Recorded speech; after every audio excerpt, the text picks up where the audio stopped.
ఇకనైనా మారండి.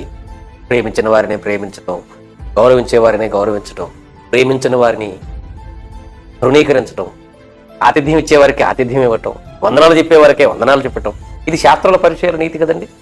శాస్త్రాల నీతి కదండి, శాస్త్రాల పరిచయాల నీతి కదండి. అలాగే మీరు చేస్తే వారికి మీకు తేడా ఉంది. క్రీస్తు మనకు నేర్పించిన నీతి ఏంటి? శాస్త్రాల నీతి కంటే, పరిచయాల నీతి కంటే మీ నీతి అధికంగా ఉండాలి, ఎక్కువగా ఉండాలన్నాడు కదా. ఏంటి అధికంగా ఉండటం, ఏంటి ఎక్కువగా ఉండటం? ప్రేమించిన వారిని ప్రేమించటం కాదు, ప్రేమించని వారిని ప్రేమించటం, అది అధికం, అది ఎక్కువ. ద్వేషించిన వారిని కూడా ప్రేమించటం, అది ఎక్కువ చేయటం, ఎక్కువ ప్రేమించటం. పక్షపాతం చూపే వారి మీద పక్షపాతం చూపించుకోకుండా ఉండటం, అది ఎక్కువ చేయటం శాస్త్రుల పరిచయాల కంటే. కాబట్టి లోకంలో ఉన్నవారు శాస్త్రులు పరిచయాలు చేసినట్లు మనం చేస్తే క్రీస్తు వాక్యం మనకి ఏమర్థమైనట్టు, క్రీస్తు ప్రేమ మనలో ఏమున్నట్లు? ఇకనైనా ఈ 2024 సంవత్సరం ముగింపు దినమున మారదాం. ప్రేమించిన వారిని ప్రేమిద్దాం, ద్వేషించే వారి కొరకు ప్రార్థన చేద్దాం, ప్రేమిద్దాం. శత్రువును కూడా ప్రేమించి క్రీస్తు ప్రేమను చాటుదాం. నేర్చుకుందాం ప్రేమన దేవుని పిల్లలు.